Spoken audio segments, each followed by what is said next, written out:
subhanallahi wa bihamdihi adada khalqihi wa ridha nafsihi wa zinata arsyihi wa midada kalimatihi. Ini ngaji itu harus objektif itu jujur. Jadi bisa saja korbannya ayah saya, bisa rektornya, bisa semuanya. Tapi korban dengan makna yang bagus. Karena di antara saran Al-Quran, Allah ngendikan kalau belajar atau mencari nasihat atau mencari kebaikan apa saja, itu diistilahkan walau ala anfusikum awil walidaini wal aqrabin, meskipun ketentuan itu merugikan kamu. Jadi ketentuan apapun yang merugikan kita, kita harus tetap kaji meskipun itu tidak menguntungkan kita. Karena banyak problem, mulai dulu sebenarnya problem itu orang yang wakam da'in yadda'i annahu da'a ilallah, tapi hakikatnya yad'u ila nafsi. Jadi banyak da'i yang mengklaim dirinya mengajak ke Allah dan Rasul, tapi sebetulnya hakikatnya mengajak ke kelompoknya sendiri. Saya ini termasuk kiai yang masih orisinil. Artinya orisinil gini, suatu saat atau kapan saja saya kok sudah tidak laku jadi kiai, asal Islam jalan tetap senang, karena nggak penting yang populer saya apa enggak, itu tidak penting, yang penting agama ini tetap jalan. Sama, negara ini harus jalan siapapun presidennya. Ya, ini penting saya utarakan karena perbedaan antara nafsu dan komitmen beragama itu tipis sekali. Sehingga dulu pernah ada cerita, ini bukti keadilan Rasulullah SAW. Pernah suatu saat Nabi itu ngaji, yang ngaji seperti ini. Terus ada pemuda dengan cueknya melewati masjid yang sedang dipakai Nabi ngaji. Singkat cerita semuanya ngomel ya, bergumam. Celaka betul pemuda itu, ada Nabi ngaji kok tidak ikut ya. Tapi Nabi secara besar hati ngendikan, ini ada di beberapa kitab di Fadhailul Kasbi, keutamaan kerja.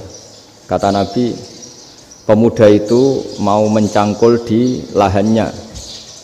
Jika dia mencari nafkah untuk keluarganya, untuk kebaikannya, maka itu bagian dari ajaranku. Jadi Nabi berbesar hati bahwa kerja seperti itu bagian dari ajarannya. Jadi tidak harus datang ke majelis ngaji. Dan bisa saja yang sedang hadir itu ya orang yang hindari istrinya minta belanja, dari ngaji terus benar dituntut belanja kan gitu. Mungkin anak-anak UMM yang kesini daripada tengok-tengok yang Malang bosan jalan-jalan ke Rembang gitu. Nah, jadi nggak mesti benar juga niatnya gitu. Jadi ya sama itu. Jadi kalau di dunia kiai yang masih orisinil itu, nafsu itu benar-benar dilatih. Maka masyhur dalam cerita ada orang perang sama Ali radhiyallahu anhu. Ketika perang ini sangat semangat, tapi ketika orang itu meludahi dan Sayyidina Ali ini tersinggung karena diludahi, Sayyidina Ali langsung angkat tangan, sudah perangnya nggak usah diteruskan karena saya marah sama kamu sekarang demi nafsu, karena kamu meludahi saya, padahal saya tadi motifnya demi Allah dan Rasul. Jadi sangat tipis bedanya kita emosi karena diri kita dan emosi karena Allah dan Rasul. Sehingga ketika diludahin ini terus beliau mikir, jangan-jangan perang saya karena saya diludahi. Nah, yang hilang dari peradaban modern adalah Allah itu tidak begitu hadir di hati kita. Saya sering cerita di mana-mana, teks hadis itu sebenarnya berbunyi gini, ini hadis sahih. Mangka na yu'minu billahi wal yaumil akhir fal yukrim jarohu. Ada yang fal yukrim jarohu doifahu, ada yang fal yakul khairan aul yasmut. Siapa yang iman dengan Allah dan Rasul maka harus memuliakan tetangganya, memuliakan tamunya. Dulu itu ada seorang ulama dipanggil anak muda, dibully terus sekarang. Wahai kiai, datang ke rumah saya. Datang kiai itu. Setelah sampai ke rumah orang itu, silakan kiai kembali ke rumahnya, saya tidak butuh kiai. Kiai itu dengan riang kembali. Setelah di rumah dipanggil lagi, Pak Yai silakan datang ke rumah saya. Datang lagi, ya senyum-senyum kiainya santai. Wah nggak jadi butuh Pak Yai, silahkan kembali lagi. Sampai 3 kali. Oh itu kalau rektor digitukan marah itu, dosen marah. Kiainya santai, santai senyum-senyum rileks. Ketika ditanya kenapa Pak Yai tidak tersinggung, jawabannya unik. anak muda, saya ini senang sekali nuruti perintah Allah, disuruh menghormati tetangga, sehingga ketika Anda manggil ya saya datang, ketika Anda nyuruh pulang ya saya pulang, saya senang sekali nyenengkan tonggo, dan itu perintah Allah, jadi tidak ada hubungannya dengan kamu.